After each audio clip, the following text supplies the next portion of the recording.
आप सभी को क्रिसमस की शुभकामनाएं। क्रिसमस सच में आप सबके लिए एक खुशखबरी है। प्रिय भाइयों और बहनों, हम आपको हमारी ओर से क्रिसमस की शुभकामनाएं देते हैं। क्रिसमस पूरे संसार में हमारे प्रभु यीशु के जन्मदिन के तौर पर मनाया जाता है।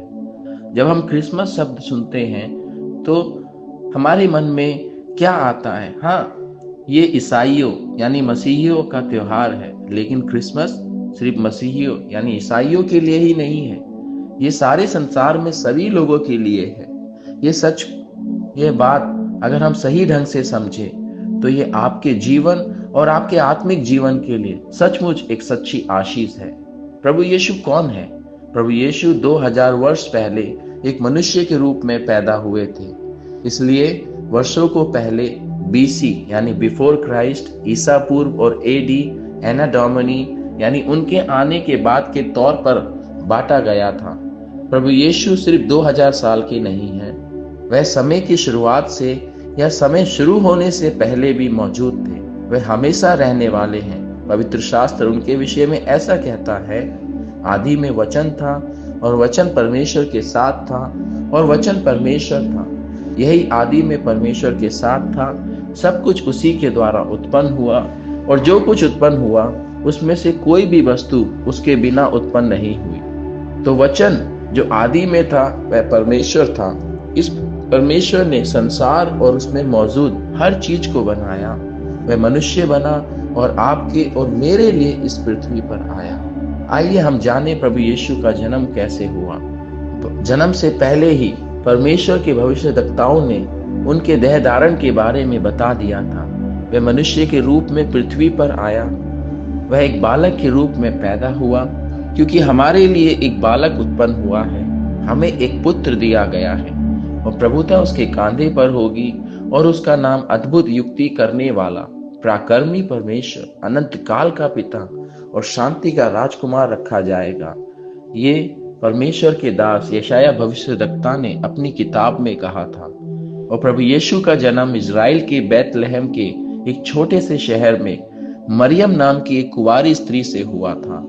जैसे ही वह पैदा हुआ, स्वर्गदूतों ने चरवाहों को इस घटना के बारे में बताया और पूर्व से आए ज्योतिषियों को एक चमत्कारी तारा दिखाई दिया। उन्होंने उसका पीछा किया और आकर बालक यीशु को झरनी में लिपटा हुआ पाया और उन्होंने उसकी आराधना की और उसको भेंट चढ़ाई। लूका के सुसमाचार में यह बताया गया है, उस देश में कितने गडरिये थे जो रात को मैदान में रहकर अपने झुंड का पहरा देते थे। और प्रभु का एक दूत उनके पास आ खड़ा हुआ। प्रभु का तेज उनके चारों ओर चमका और वे डर गए। तब स्वर्गदूत ने उनसे कहा, मत डरो, क्योंकि देखो मैं तुम्हें बड़े आनंद का सुसमाचार सुनाता हूँ, जो सब लोगों के लिए होगा, कि आज दाऊद की नगर में तुम्हारे लिए एक उद्धारकर्ता जन्मा है।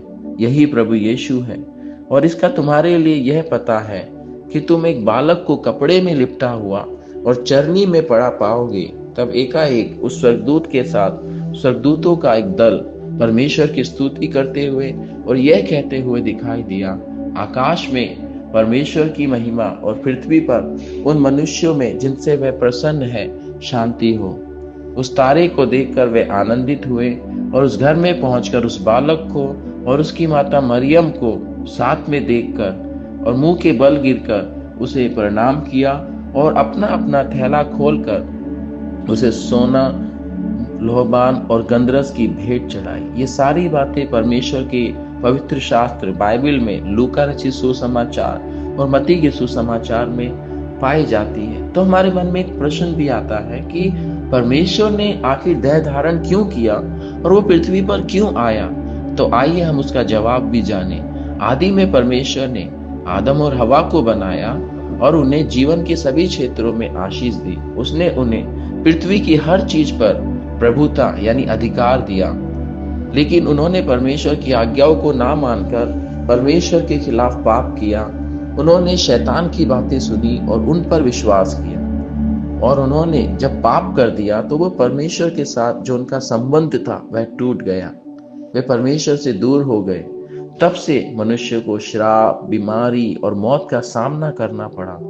क्योंकि मनुष्य अलग अलग पापों में पड़ जाते हैं, इसलिए वे परमेश्वर को देख नहीं पाते। मनुष्य के साथ परमेश्वर का फिर कोई संबंध नहीं। क्यों? बाइबल उसका कारण बताती है, परंतु तुम्हारे अधर्म के कामों ने तुमको तुम्हारे परमेश्वर से अलग कर दिया है, और तुम्हारे पापों के कारण उसका मुंह तुमसे ऐसा छिपा है कि वह नहीं सुनता।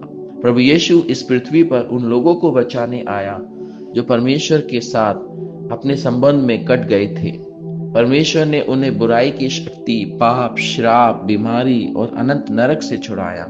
अब वे परमेश्वर के साथ एक हो सकते थे, इस पृथ्वी पर शांति और आजादी से रह सकते थे। वे मरने के बाद स्वर्ग के राज्य में लौट सकते थे और अनंत काल के लिए जी सकते थे। ये सिर्फ ईसाइयों या मसीहियों के लिए नहीं है मेरे प्रियो, ये संसार के सभी लोगों के लिए एक खुशखबरी है। तो अगला सवाल लोगों के मन में या आपके मन में शायद ये उठेगा कि प्रभु यीशु ने मनुष्य को उनके पापों से छुड़ाने के लिए ऐसा क्या किया? मैं आपको बताता हूँ। प्रभु यीशु ने मनुष्य को उनके पापों का प्रायश्चित करने के लिए खुद को होम बलि के रूप में चढ़ाया। यद्यपि मनुष्य पापों का प्रायश्चित करने के लिए बहुत कुछ करता है, लेकिन उसका पापी स्वभाव उससे दूर नहीं होता। चाहे वह कितनी बार भी और कितने भी बलिदान चढ़ाए, फिर भी वह बार बार पाप करता है। इसका कारण यह है कि बलिदान चढ़ाने के बाद भी सिर्फ परमेश्वर ही आपको और या सभी मनुष्य को पाप से बचा सकता है, दूर कर सकता है। हमारे प्रभु यीशु ने हमें पाप की शक्ति से छुड़ाने के लिए पाप प्रायश्चित बलिदान के रूप में अपना लहू बहाकर हमारे लिए उद्धार को संभव बनाया। क्योंकि परमेश्वर ने जगत से ऐसा प्रेम रखा कि उसने अपना इकलौता पुत्र दे दिया, ताकि जो कोई इस पर विश्वास करे वह नाश ना हो परंतु अनंत जीवन पाए। प्रभु यीशु हमारे पापों के लिए क्रूस पर मरा, जैसा उसने कहा था। उसके बाद वह तीसरे दिन मुर्दों में से फिर जी उठा। उसने अपने चेलों को और दूसरे चेलों को भी अपने आप को जीवित दिखाया। उसके बाद प्रभु यीशु मसीह स्वर्ग चले गए जब उनके चेले उन्हें देख रहे थे। हालांकि उनके चेलों में से एक व्यक्ति, एक चेला जिसका नाम थोमा था, दूसरे चेलों के साथ उस समय नहीं था जब प्रभु यीशु ने जिंदा होने के बाद पहली बार उन्हें अपने आप को जीवित दिखाया। लेकिन जब दूसरी बार यीशु उनसे मिला तो उन्होंने भी यीशु को देखा और यीशु के ऊपर विश्वास किया। यही वो प्रेरित थोमा है जो बाद में हमारे महान भारत देश में आए और भारतीयों को प्रभु यीशु का सुसमाचार सुनाया, और वो चेन्नई के सेंट थॉमस माउंट नाम के पहाड़ पर शहीद हो गए। तो आपके मन में सवाल आएगा कि उद्धार पाने के लिए हमें क्या करना चाहिए। मैं आपको बताना चाहता हूँ, इस संसार में हर किसी को मरना है, लेकिन बाइबल कहती है जो आत्मा पाप करके मरती है वह हमेशा के लिए मर जाएगी, क्योंकि पाप की मजदूरी मृत्यु है। लेकिन जो उद्धार पाते हैं उनकी आत्मा अनंत नाश यानी नरक का सामना नहीं करेगी, क्योंकि उनके पाप क्षमा कर दिए गए हैं। उनकी आत्मा अनंत मृत्यु से बच जाती है और उन्हें अनंत जीवन का आनंद लेने के लिए स्वर्ग जाने का सौभाग्य मिलता है। इसी उद्देश्य से हमारे प्रभु यीशु ने अपना लहू बहाया, हमारे पापों की सजा की कीमत चुकाई। इस तरह उसने हमें छुटकारा दिलाया, और जो कोई भी प्रभु यीशु पर विश्वास करेगा वह उद्धार पाएगा, क्योंकि यीशु मसीह का लहू हमें हमारे सारे पापों से शुद्ध करता है। वचन कहता है कि यदि आप या यदि तू अपने मुंह से यीशु को प्रभु जानकर अंगीकार करे और अपने मन में विश्वास करे कि परमेश्वर ने उसे मरे हुओं में से जिलाया, तो तू निश्चय उद्धार पाएगा। रोमियो की पत्री उसके 10वें अध्याय 9वें पद में ही लिखा है। और आप जानते हैं एक और बड़ी बात क्या है कि यीशु मसीह जल्द फिर से आने वाला है। प्रभु यीशु हमारे पापों के लिए मरे, वह तीसरे दिन मुर्दों में से जी उठे जैसा उन्होंने कहा था। इस संसार में अभी जो कुछ भी हो रहा है वो सभी हमारे प्रभु यीशु के वचन के अनुसार है। यह इस संसार का अंतिम समय है।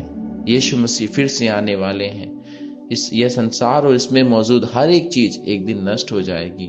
अगर कोई एक चीज जो यीशु मसीह के आने पर मनुष्य के साथ जाने लायक होगी तो वह है उद्धार और पवित्रता।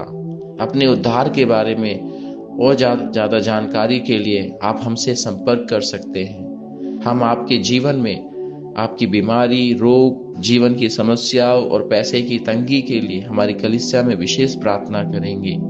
हमारी कलीसिया में और हमारी आराधना सेवा में भाग लेने के लिए आपका बहुत बहुत स्वागत है। कृपया आप अपने पूरे परिवार के साथ आए। मैं आपसे व्यक्तिगत रूप से मिलने का इंतजार कर रहा हूँ। प्रभु यीशु आपको और आपके परिवार को बहुतायत से आशीष दे। प्रभु आप सबको आशीष दे। धन्यवाद।